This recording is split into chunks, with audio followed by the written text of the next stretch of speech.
The very device used within this story that may, in finality, make some feel cheated in one degree or another is the exact reason this tale is held fast in my mind as the pinnacle of horror since my first reading as a child.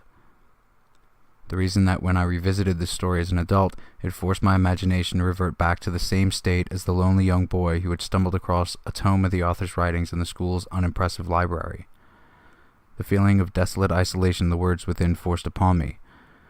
Knowing that the author's words, in concert with my own imagination, are quite literally the only pure, full way to experience the terror within, makes the journey a personalized one while still holding true as a shared experience.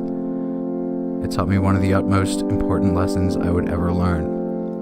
An unseen horror will forever be more horrible than one seen. Wake up, you sleepyhead. Put on some clothes, shake up your bed. Put another log on the fire for me. I made some breakfast and coffee.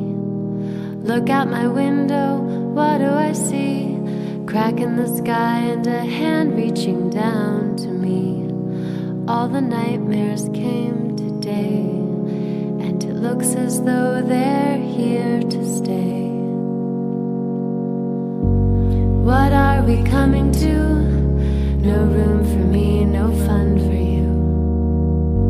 I think about a world to come where the books were bound by the golden ones, written in pain, written in awe by a puzzled man who questioned what we were here for. All the strangers came today, and it looks as though they're here to stay. Oh, you pretty things, don't you know you're driving your mamas and papas insane? Oh, you pretty things, don't you know you're driving your mamas and papas insane? Let me make it plain, you gotta make way for the Homo superior. The madness from the Look sea. out at your children. If heaven ever wishes to grant me a boon, it'll be a total effacing from the results of a mere chance, which fixed my eye on a certain stray piece of shelf paper. It was nothing on which I would naturally have stumbled in the course of my daily round, for it was an old number of an Australian journal, the Sydney Bulletin for April 18th, 1925. It had escaped even the Cutting Bureau, which had, at the time of its insurance, been avidly collecting material for my uncle's research. I had largely given over to my inquiries into what Professor Angle called the Cthulhu cult, and was visiting a learned friend in Paterson, New Jersey, the curator of a local museum and a mineralogist of note. Examining one day the reserved specimens roughly set on the storage shelves in a rear room of the museum, my eye was caught by an odd picture in one of the old papers spread beneath the stones. It was the Sydney Bulletin I have mentioned, for my friend had wide affiliations in all conceivable foreign parts, and the picture was a half-tone cut of a hideous stone image almost identical with that which Legrasse had found in the swamp. Eagerly clearing the sheets of its precious contents, I scanned the item in detail, and was disappointed to find it only of moderate length. What it suggested, however, was of portentous significance to my flagging quest, and I carefully tore it out for immediate action. It read as follows. Mystery derelict found at sea. Vigilant arrives with helpless armed New Zealand yacht in tow. One survivor and dead man found aboard. Tale of the desperate battle and deaths at sea. Rescued seaman refuses particulars of strange experience. Odd idol found in his possession. Inquiry to follow. The Morrison Company's freighter Vigilant, bound from Valparaiso, arrived this morning at its wharf in Darling Harbor, having in tow the battled and disabled but heavily armed steam yacht Alert of the Dunedin, New Zealand, which was sighted April 12th in south latitude 43 degrees, west longitude 152 degrees, with one living and one dead man aboard. The Vigilant left Valparaiso March 25th and on April 2nd was driven considerably south of her course by exceptionally heavy storms and monster waves. On April 12th the derelict was sighted, and though apparently deserted, was found upon boarding to contain one survivor in a half-delirious condition, and one man who had evidently been dead for more than a week. The living man was clutching a horrible stone idol of unknown origin, about a foot in height, regarding whose nature authorities at Sydney University, the Royal Society, and the museum in College Street all profess complete bafflement, and which the survivor says he found in the cabin of the yacht, in a small curved shrine of common pattern. This man, after recovering his senses, told an exceedingly strange story of piracy and slaughter. He is Gustav Johansen, a Norwegian of some intelligence, and had been second mate of the two-masted schooner Emma of Auckland, which sailed for Callao February 20th with a complement of 11 men. The Emma, he says, was delayed and thrown widely south of her course by a great storm of March 1st, and on March 22nd, at south latitude 49 degrees, west longitude 128 degrees, encountered the Alert, manned by a queer and evil-looking crew of Kanakas and half-castes. Being ordered peremptorily to turn back, Captain Collins refused, whereupon the strange crew began to fire savagely and without warning upon the schooner with a particularly heavy battery of brass cannon forming part of the yacht's equipment. The Emma's men showed fight, says the survivor, and though the schooner began to sink from shots beneath the waterline, they managed to heave alongside the enemy and board her, grappling with the savage crew on the yacht's deck and being forced to kill them all, the number being slightly superior, because of their particularly abhorrent and desperate, though rather clumsy mode of fighting. 3 of the Emma's men, including Captain Collins and First Mate Green, were killed, and the remaining 8 under Second Mate Johansen proceeded to navigate the captured yacht, going ahead in their original direction to see if any reason for their ordering back had existed. The next day, it appears, they raised and landed on a small island, although none is known to exist in that part of the ocean, and 6 of the men somehow die ashore, though Johansen is queerly reticent about this part of the story and speaks only of their falling into a rock chasm. Later, it seems, he and one companion boarded the yacht and tried to manage her, but were beaten about by the storm of April 2nd. From that time till his rescue on the 12th, the man remembers little, and he does not even recall when William Bryden, his companion, died. Bryden's death reveals no apparent cause, and was probably due to excitement or exposure. Cable advices from Dunedin report that the Alert was well known there as an island trader, and bore an evil reputation among the waterfront. It was owned by a curious group of half-castes, whose frequent meetings and night trips to the woods attracted no little curiosity, and it had set sail in great haste just after the storm and earth tremors of March 1st. Our Auckland correspondent gives the Emma and her crew an excellent reputation, and Johansen is described as a sober and worthy man. The Admiralty will institute an inquiry on the whole matter beginning tomorrow, at which every effort will be made to induce Johansen to speak more freely than he has done hitherto. This was all, together with the picture of the hellish image. But what a train of ideas it started in my mind. Here were new treasuries of data on the Cthulhu cult, and evidence that it had strange interest at sea as well as on land. What motive prompted the hybrid crew to order back the Emma as they sailed about with their hideous idol? What was the unknown island on which 6 of the Emma's crew had died, and about which the mate Johansen was so secretive? What had the Vice Admiralty's investigation brought out, and what was known of the noxious cult in Dunedin? And most marvelous of all, what deep and more than natural linkage of dates was this which gave a malign and now undeniable significance to the various turns of events so carefully noted by my uncle?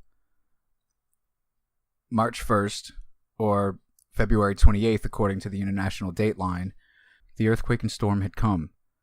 From Dunedin, the Alert and her noisome crew had darted eagerly forth, as if imperiously summoned, and on the other side of the earth, poets and artists had begun to dream of a strange, dank, cyclopean city, whilst a young sculptor had molded in his sleep the form of the dreaded Cthulhu.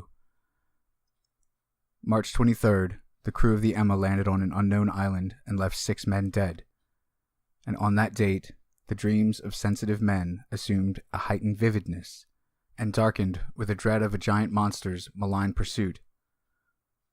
Whilst an architect had gone mad and a sculptor had lapsed suddenly into delirium. And what of this storm on April 2nd, the date on which all dreams of the dank city ceased, and Wilcox emerged unharmed from the bondage of strange fever? What of all this, and of those hints of old Castro about the sunken, star-born old ones and their coming reign, their faithful cult and their mastery of dreams? Was I tottering on the brink of cosmic horrors beyond man's power to bear? If so, they must be horrors of the mind alone, for in some way the 2nd of April had put a stop to whatever monstrous menace had begun its siege of mankind's soul. That evening, after a day of hurried cabling and arranging, I bade my host adieu and took a train for San Francisco. In less than a month, I was in Dunedin, where, however, I found that little was known of the strange cult members who had lingered in the old sea taverns. Waterfront scum was far too common for special mentioning, though there was vague talk about one inland trip those mongrels had made, during which faint drumming and red flame were noted on the distant hills. In Auckland, I learned that Johansen had returned with yellow hair turned white, after a perfunctory and inconclusive questioning at Sydney, and had thereafter sold his cottage in West Street and sailed with his wife to his old home in Oslo. Of his stirring experience he would tell his friends no more than he had told the Admiralty officials, and all they could do was to give me his Oslo address. After that, I went to Sydney and talked profitously with seamen and members of the Vice Admiralty Court. I saw the Alert, now sold and in commercial use at Circular Quay in Sydney Cove, but gained nothing from its non-committal bulk. The crouching image with its cuttlefish head, dragon body, scaly wings, and hieroglyphed pedestal was preserved in the museum at Hyde Park, and I studied it long and well, finding it a thing of balefully exquisite workmanship, and with the same utter mystery, terrible antiquity, and unearthly strangeness of material which I had noted in Lagrasse's smaller specimen. Geologists, the curator told me, had found it a monstrous puzzle, for they vowed that the world held no rock like it. Then I thought with a shudder of what old Castro had told Lagrasse about the old ones. They had come from the stars, and had brought their images with them.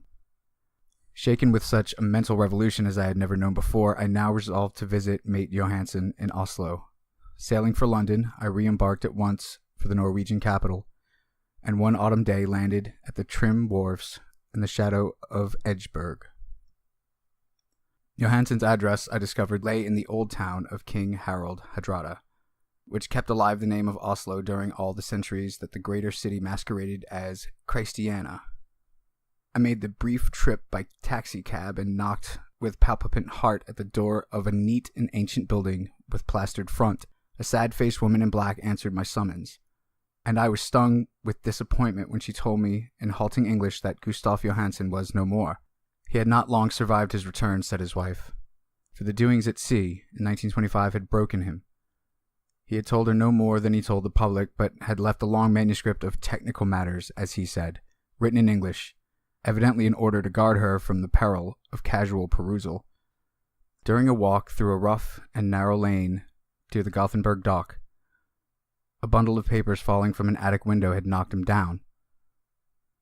Two Lascar sailors at once helped him to his feet, but before the ambulance could reach him, he was dead. Physicians found no adequate cause for the end, and laid it to heart trouble and a weakened constitution. I now felt gnawing at my vitals that dark terror which will never leave me till I, too, am at rest, accidentally or otherwise. Persuading the widow that my connection with her husband's technical matters was sufficient to entitle me to his manuscript, I bore the document away and began to read it on the London boat. It was a simple, rambling thing, a naive sailor's effort at a post facto diary, and strove to recall day by day that last awful voyage.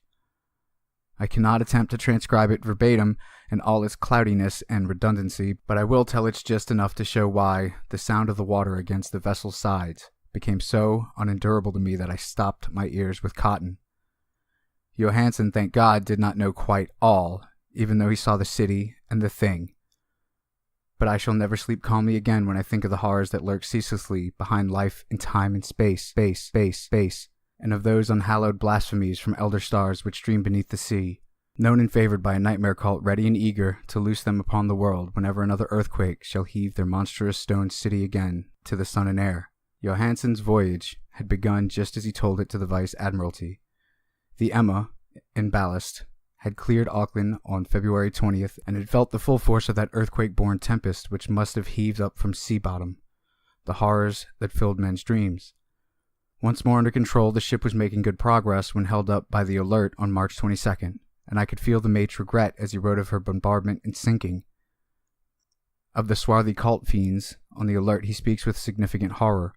there was some particularly abominable quality about them which made their destruction seem almost a duty, and Johansen shows ingenious wonder at the charge of the ruthlessness brought against his party during the proceedings of the Court of Inquiry. Then, driven ahead by curiosity, in their captured yacht under Johansen's command, the men sight a great stone pillar sticking out of the sea, and, at south latitude 47 degrees, west longitude 123 degrees, come upon a coastline of mingled mud, ooze, and weedy cyclopean masonry, which can be nothing less than the tangible substance of Earth's supreme terror, the nightmare corpse city of R'lyeh, that was built in measureless eons beyond history by the vast, loathsome shapes that seep down from the dark stars. There lay great Cthulhu and his hordes, hidden in green slimy vaults and sending out, at last, after cycles incalculable, the thoughts that spread fear to the dreams of the sensitive and called imperiously to the faithful to come on a pilgrimage of liberation and restoration. All this Johansen did not suspect, but God knows he soon saw enough. I suppose that only a single mountaintop, the hideous monolith-crowned citadel whereon great Cthulhu was buried, actually emerged from the waters. When I think of the extent of all that may be brooding down there, I almost wish to kill myself forthwith. Johansen and his men were awed by the cosmic majesty of his dripping Babylon of elder demons, and must have guessed without guidance that it was nothing of this or any sane planet. Awe at the unbelievable size of the greenish stone blocks, at the dizzying heights of the great cavern monolith, and at the stupefying identity of the colossal statues and bas-reliefs with the queer image found in the shrine on the alert. It's poignantly visible in every line of the mate's frightened description.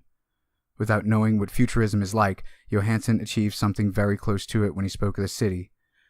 For instead of describing any definite structure or building, he dwells only on broad impressions of vast angles and stone surfaces too great to belong to anything right or proper for this earth, and impious with horrible images and hieroglyphs. I mention his talk about angles because it suggests something Wilcox had told me of his awful dreams.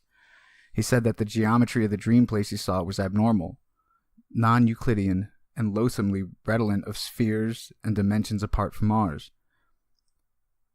Now an unlettered seaman felt the same thing whilst gazing at the terrible reality.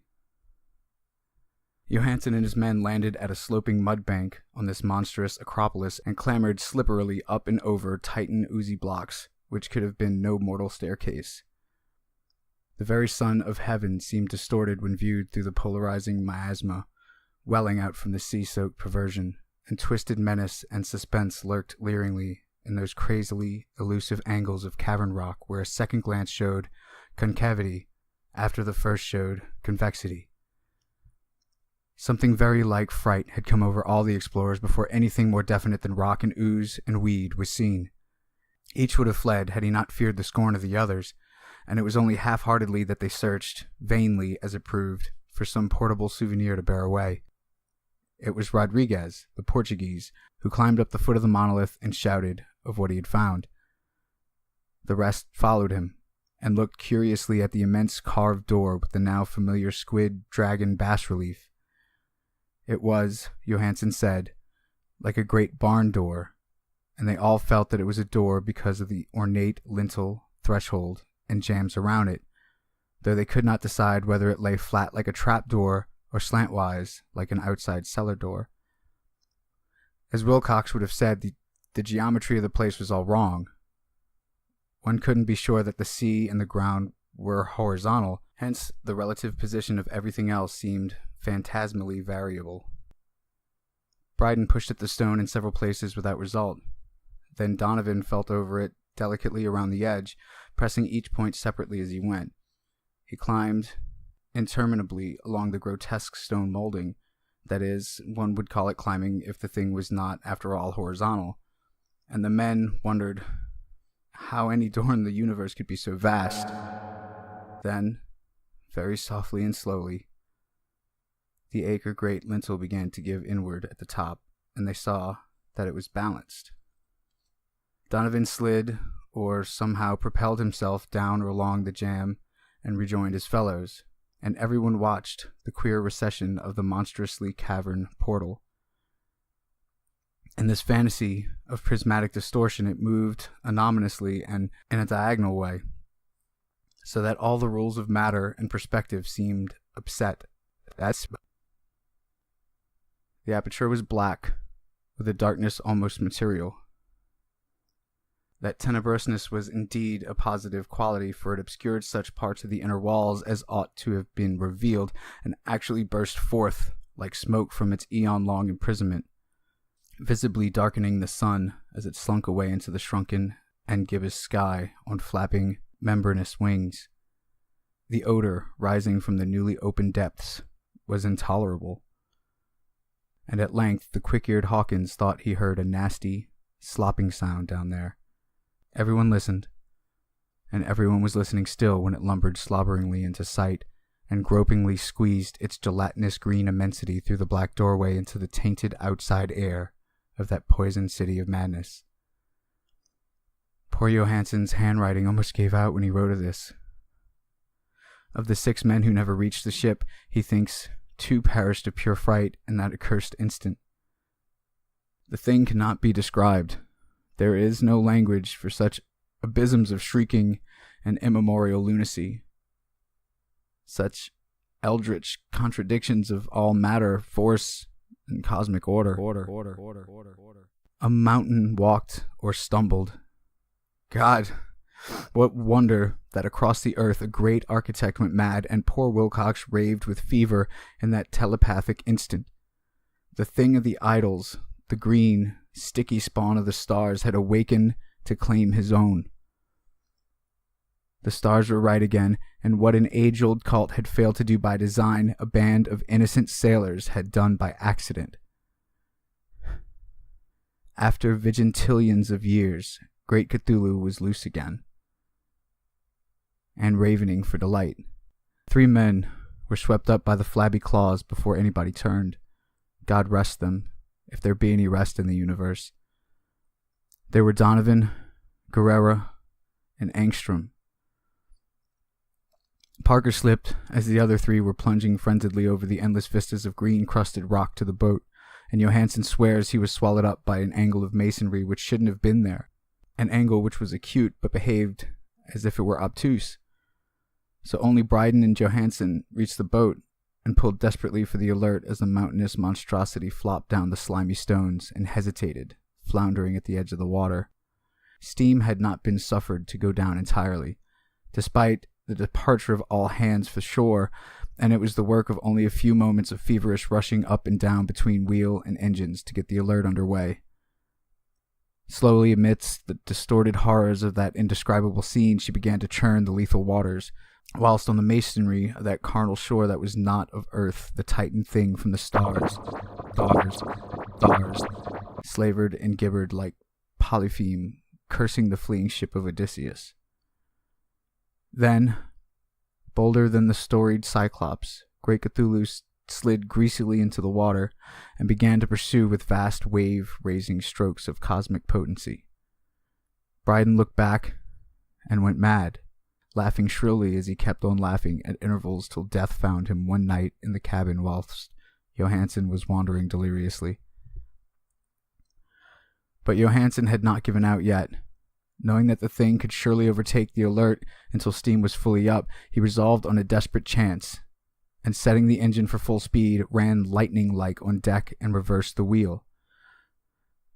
There was a mighty eddying and foam in the noisome brine, and as the steam mounted higher and higher, the brave Norwegian drove his vessel head-on against the pursuing jelly, which rose above the unclean froth like the stern of a demon galleon. The awful squid head with writhing feelers came nearly up to the bowsprit of the sturdy yacht, but Johansen drove on relentlessly. There was a bursting as of an exploding bladder, a slushy nastiness of a cloven sunfish, the stench as of 1,000 open graves, and a sound that the chronicler could not put on paper. For an instant the ship was befouled by an acrid and blinding green cloud, and then there was only a venomous seething astern, where, God in heaven, the scattered plasticity of that nameless sky spawn was nebulously recombining in its hateful original form, whilst Its distance widened every second as the alert gained, impetuous from its mounting steam. That was all. After that, Johansen only brooded over the idol in the cabin and attended to a few matters of food for himself and the laughing maniac by his side. He did not try to navigate after the first bold flight, for the reaction had taken something out of his soul. Then came the storm of April 2nd and a gathering of the clouds about his consciousness. There was a sense of spectral whirling through the liquid gulfs of infinity, of dizzying rides through the reeling universes on a comet's tail, and of hysterical plunges from the pit to the moon and from the moon back again to the pit, all livened by a cachinnating chorus of the distorted, hilarious elder gods and the green bat-winged mocking imps of Tartarus. Out of that dream came rescue, the Vigilant, the Vice-Admiralty Court, the streets of Dunedin, and the long voyage back home to the old house by the Edgeburg. He could not tell. They would think him mad. He would write of what he knew before death came, but his wife must not guess. Death would be a boon if only it could blot out the memories. That was the document I read, and now I have placed it in the tin box beside the bas-relief and the papers of Professor Angle. With it shall go this record of mine, this test of my own sanity, wherein is pieced together that which I hope may never be pieced together again. I have looked upon all that the universe has to hold of horror, and even the skies of the spring and the flowers of summer must ever afterward be poison to me. But I do not think my life will be long. As my uncle went, as poor Johansen went, so I shall go. I know too much, and the cult still lives. Cthulhu still lives too, I suppose, again in that chasm of stone which has shielded him since the sun was young. His accursed city is sunken once more, for the Vigilant sailed over the spot after the April storm, but his ministers on earth still bellow and prance and slay around idol-capped monoliths and lonely places. He must have been trapped by the sinking whilst within its black abyss, or else the world would by now be screaming with fright and frenzy. Who knows the end? What has risen may sink, and what has sunk may rise. Loathsomeness waits and dreams in the deep, and decay spreads over the tottering cities of men. A time will come, but I must not and cannot think. Let me pray that, if I do not survive this manuscript, my executors may put caution before audacity, and see that it meets no other eye. The end.